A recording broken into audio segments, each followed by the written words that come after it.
నమస్తే. అధికార party MLA అంటే 3-4 కాన్వాయ్లు, గన్మెన్లు, మంది బలం ఉన్నటువంటి నాయకుని పైనే కొంతమంది గుర్తు తెలియనటువంటి ఆక్రాంతకులు దాడికి పాల్పడేటువంటి ప్రయత్నం చేసిండు. కొన్ని సందర్భాల్లో ఒకవేళ గ్లాస్ తీసినట్టయితే ప్రాణాలు కూడా తీసేటువంటి ఆ పరిస్థితి కూడా ఏర్పడవచ్చు అన్నటువంటి ఆవేదనని ఎమ్మెల్యే వ్యక్తం చేస్తా ఉన్నారు. అసలు ఎమ్మెల్యే పైన దాడి చేసినటువంటి వ్యక్తులు ఎవరు? ఎమ్మెల్యేకు గతంలో ఎవరితోటైనా శత్రుత్వం ఉందా? కావాలని చెప్పేసి ఆ పార్టీలోనే ఉన్నటువంటి ఎవరైనా కొంతమంది కుట్ర చేసేటువంటి ప్రయత్నం చేస్తున్నారు. ఏం జరిగిందన్నటువంటిది ఒకసారి తెలుసుకున్నటువంటి ప్రయత్నం చేద్దాం. అదే కంటోన్మెంట్ ఎమ్మెల్యే పైన దాడి. శ్రీ గణేష్ గారు మనతో ఉన్నారు. ఒకసారి మాట్లాడేటువంటి ప్రయత్నం చేద్దాం. అన్న నమస్తే. సో ఎట్లా ఉంది ఇప్పుడు? ఏమన్నా నిన్న జరిగినటువంటి దాడితోటి ఏమన్నా ఇంకా భయంగా ఏమన్నా ఉందా మీరు? ఎందుకంటే మొన్ననే డీసీపీ గారు కూడా కంప్లైంట్ చేయడం జరిగింది, నాకు కొంచెం థ్రెట్ ఉందన్నటువంటిది. మరో పక్కన మీకు ఉన్నటువంటి సమాచారం తోటి అసలు ఏం జరిగిందన్న? నిన్న జరిగిన సంఘటన అయితే అంత కన్ఫ్యూషన్, ప్యానిక్ ఉండే, షాక్ గురి అయిపోయినాం. నిన్న అంతా 5 నిమిషాలు అలా ఇక్కడ నుంచి ముందు బండ్లు వాడు ముందుకు పోనీయడు, ఇటు జరగనీయకుండా ఏమేమో చేసి లాస్ట్కి వచ్చి ముందు పోయి బండి ఆపి వచ్చి బండిని బానెట్ని కొట్టడం, తర్వాత వచ్చి నా మీద అటాక్ చేయాలని ప్రయత్నం, నా డోర్ ది విండో ది అని చెప్పడం. ఇటు పక్కకి వచ్చిన వాళ్ళందరూ మా గన్మెన్లు తర్వాత వస్తారు కదా, వస్తే వాళ్ళని అడ్డగించి వాళ్ళని బ్లాక్ చేసిరు.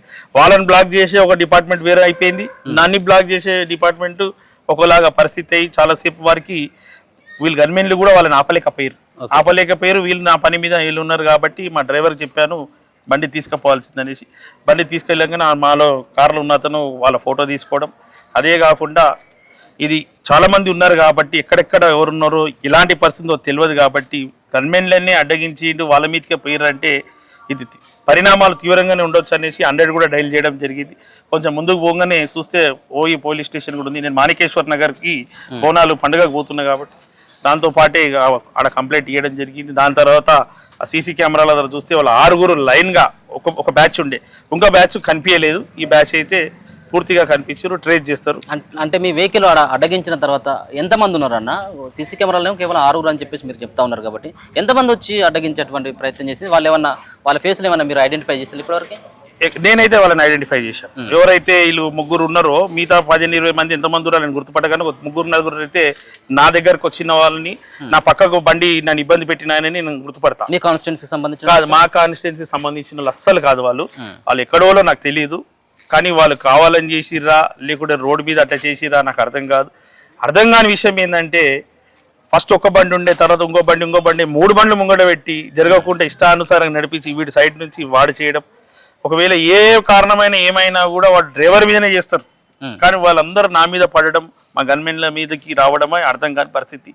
కావున కంప్లైంట్ చేయడం జరిగింది. అంటే గన్మెన్లను వాళ్ళు ఒక మాట అనలేదు, మరో పక్కన డ్రైవర్ను కూడా ఏం చేయలేదు, కేవలం కావాలని చెప్పేసి మిమ్మల్ని టార్గెట్ చేసింది అనుకోవచ్చు. ఇప్పుడు అక్కడ కనిపించే పరిస్థితి అయితే నా మీదకే వచ్చిర్రు. వారు వేరే ఎవరి మీదకి పోలే, గన్మెన్లను ఆపిరు. తర్వాత వాళ్ళు ఏం మాట్లాడుకున్నారు, నా దగ్గర కూడా గన్ ఉందని చెప్పినట్ట గన్మెన్కి. అది నేనైతే వినలేదు. మళ్ళీ నేను బండి తీసుకుని వెళ్ళిపోయినాక వాళ్ళు మాత్రం వాళ్ళని కూడా వదిలేసిరట, వాళ్ళని కూడా ఏం డిస్టర్బ్ చేయలేట. మళ్ళీ అది అర్థం కాని విషయం. ఎవరు అయిందని చూస్తే ఇప్పుడు సీసీ కెమెరాలో కూడా జరిగిన ప్లేస్లో కనిపించలేదు.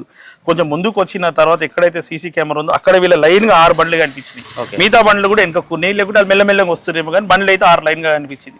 వాళ్ళు రాత్రి నుంచి వెతుకుతారు, సీసీ లైట్లు లేవు కాబట్టి ఎటు పోయారు, నంబర్ ప్లేట్లు కనిపించలేదు కాబట్టి దొరకాలి. ఇప్పుడు 1-2 అవర్స్లో అయిపోతుంది. సో ఆ ఫేస్లో మీరు ఐడెంటిఫై చేసింది కాబట్టి ఒక పక్కన గతంలో వాళ్ళతో మీకు ఏమైనా విభేదాలు లేకపోతే ఎన్నికల ప్రచారం కావచ్చు, మిగతా సంబంధం విభేదాలు అస్సలు దానికి ఎలాంటి సంబంధం లేదు.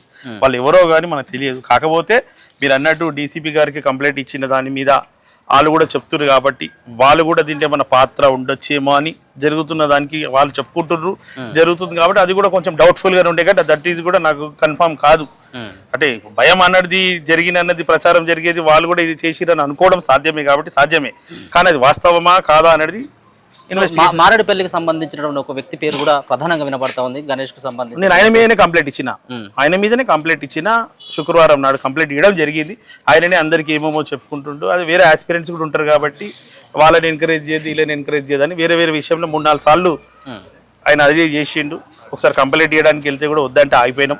ఇక మొన్న కూడా అందరికీ బాగా ప్రచారం చేస్తుండే, ఇక ప్రభుత్వం ఫుల్ మాదే, నేను ఎవరు చెప్తే అది నేను ఏమైనా చేయగలుగుతా అని చెప్పుకొని ఏదో చేస్తా అని, ఎమ్మెల్యేని కూడా ఏదో చేస్తా అని ఆయన ఓపెన్గా చెప్పుకుంటూ తిరిగిటండి. ప్రెస్ వాళ్ళు కూడా వచ్చి చెప్పారు, మా లోకల్ ప్రెస్ వాళ్ళు, అక్కడ వేరే వాళ్ళు కూడా చెప్పారు, వేరే వాళ్ళని ఎవరు బెదిరించారు వాళ్ళు కూడా చెప్పారు. కాబట్టి నేను కూడా అనిపించింది ఆల్రెడీ కిల్లరే కాబట్టి, అలాంటి ఆలోచన గల వ్యక్తే కాబట్టి ఎందుకు మనము రోజు ఆయన గురించి ఆలోచించి వేరే విషయాల నేను ప్రజలకు దూరం కావద్దు, ఇబ్బంది కావద్దు అనే ఉద్దేశంతో ముందస్తు నేను డీసీపీ గారికి సిపి గారి నోటీసులో కూడా ఈయన మీద చెప్పడం జరిగింది. ఇక అది అవునా ఈయన చేసిందా లేదా అనేది ఇన్వెస్టిగేషన్ తర్వాత. మీకు ఎప్పుడైనా బెదిరింపు కాల్సో లేకపోయినట్టయితే ఉంటే మిమ్మల్ని బెదిరించేటువంటి ప్రయత్నం నేరుగా ఆయన చేసిన? బెదిరించినట్టుగా మా పిఎన్ తిట్టిండు, పిఎన్ తిట్టి అదేదో మాట్లాడితే ఆ రోజే పిఎస్లో కంప్లైంట్ ఇయని పోయినాము, ఇయని పోతే ఆ రోజు వచ్చి ఇక బతిమలాడితే వదిలేసడం జరిగింది. ఇక తర్వాత ఆయన ఇదే అలవాటు కాబట్టి నేను ఇప్పటి నుంచి ఆయనకి ఇదే అలవాటు, అందరికి ఇదే చెప్పుకుంటాడు కానీ ఎప్పుడు ఏమవుతుందో తెలియదు. ఆయన మోటివ్ ఇదే మోటివ్ కాబట్టి ఆయనకి ఏంటంటే ప్రభుత్వాలు ఉంది, పెద్ద పెద్దోళ్ళు ఉర్రి పైసలు ఉన్నాయి, ఏమో చేస్తా అనే వాళ్ళకి ఆలోచన. ఇప్పుడు పెద్ద పెద్దోళ్ళు కూడా తోడైతురని చెప్తున్నారంటే అందరూ నా పక్కకి అయ్యారు, ఇక గణేష్ ఇట్లకైనా చేస్తా అంటే నాకు అది కూడా డౌట్ వచ్చింది. ఆయన కావచ్చు కాకపోవచ్చు, అందరు వేరే వేరే బయట నుంచి వచ్చి ఆయనకు బాగా సపోర్ట్ చేస్తున్నారని ప్రచారం జరుగుతుంది. ఇక నేను ఎనీ టైం ఆయన ఏం చేయగలుగుతాను, నేను జరిగింది కూడా నాకు కోసం డౌట్ అది కూడా ఉండే. ఎంతమంది కలిసిరో ఏందో తెలియదు కాబట్టి ఇన్వెస్టిగేషన్. కేవలం గణేష్ ని బెదిరించేటువంటి ప్రయత్నం కోసం మాత్రమే మీ బండ్లాపిల్ అనుకోవచ్చు, లేకపోతే నేరుగా చంపేద్దాం అన్నటువంటి ఆందోళనతో వచ్చినట్టు కనబడ్డది. అంటే గన్మెన్ల దగ్గర నుంచి గన్నులు తీసుకున్నటువంటి ప్రయత్నం చేసిన విషయం కూడా మీరు చెప్తా ఉన్నారు. నేను చెప్పలే గన్మెన్ల దగ్గర నుంచి గన్నులు తీసుకుంటా, నేను చెప్పలే, నేను చూడలే, మన వాళ్ళు చెప్పారు నాకు తెలియదు, అంతే మాత్రం తెలుసు. కానీ నేను గ్లాస్ తీస్తే ఏదైనా ప్రమాదం అయ్యేది అనేది గెస్ చేసిన, ఎందుకంటే చాలా మంది వచ్చింది కాబట్టి. టార్గెట్ చేసుకున్నట్టు అయితే ఉంటే కొట్టేటువంటి ప్రయత్నం కూడా చేసి కదా కొట్టిరు, గ్లాసులను కొడితేనే గన్మెన్లు వచ్చిర్రు. అది జరిగింది. సో అధిష్టానానికి ముఖ్యమంత్రి సైతం కూడా మీతో మాట్లాడిరు, ఖచ్చితంగా దీని వెనుక ఎవరున్నా వాళ్ళ మీద ఖచ్చితంగా యాక్షన్ తీసుకుంటారు. అంటే మీ పార్టీలో ఉన్నటువంటి పార్టీతో ఏం సంబంధము, నేను చనిపోతే ఎవరు వస్తారు నా కుటుంబానికి, నా కంటోన్మెంట్ ప్రజలకు, పార్టీ కన్నా ముఖ్యం కూడా కొన్ని విషయాలు ఉంటాయి. దీనికి పార్టీలో పోయి కంప్లైంట్ ఇయ్యలే. ఆయన ఇంతకుముందు కూడా ఎన్నో మర్డర్లు చేసిండు, ఏ గవర్నమెంట్ ఉంటే ఆ గవర్నమెంట్లు ఉంటాడు.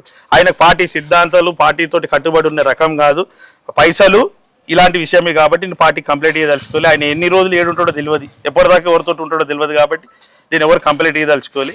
ఇక మీరు అన్నమాట కొంత ఇంతకుముందు వేరే విలేకరు అడిగి మీరు పెద్దవాళ్ళకి చెప్పాలని తెలిసిందంటే తెలిసాల్సిన సమయంలో జరగాల్సిన సమయంలో తెలుస్తుంది. కానీ నేనైతే పోయి యాజ్ ఎ శ్రీ గణేష్ గారు నేను ఎప్పుడు ఎవరు కంప్లైంట్ ఇయ్యా, డిపార్ట్మెంట్ ఉండే డిపార్ట్మెంట్ వాళ్ళకి చెప్పడం నా బాధ్యత. చెప్పిన మేడం డీసీపీ గారు కూడా వాళ్ళకు పెద్దలకు చెప్పమంటే నేను ఎవరు చెప్పాలన్నా చెప్తే నేను కంప్లైంట్ ఇచ్చినట్టు, కంప్లైంట్ కాదు మీరు ల్యాండ్ ఆర్డర్ని కాపాడాలి, మీరు కాపాడుకోండి అని చెప్పడం జరిగింది. Okay right. సో మొత్తానికి చెప్తున్నటువంటి అంశం ఏంటంటే ఇది కేవలం బెదిరించేటువంటి ప్రయత్నం కాదు, ఖచ్చితంగా చంపేటువంటి ప్రయత్నం దాంట్లో కొంతమంది వ్యక్తులు కూడా గుర్తించేటువంటి ప్రయత్నం చేసి మారేడుపల్లికి సంబంధించినటువంటి కొంతమంది వ్యక్తులు ఉన్నట్టుగా కూడా తను గుర్తించినట్టుగా శ్రీ గణేష్ గారు అయితే చెప్తా ఉన్నారు. కెమెరా పర్సన్ గణేష్ తో అనిల్, మన తొలి వెలుగు.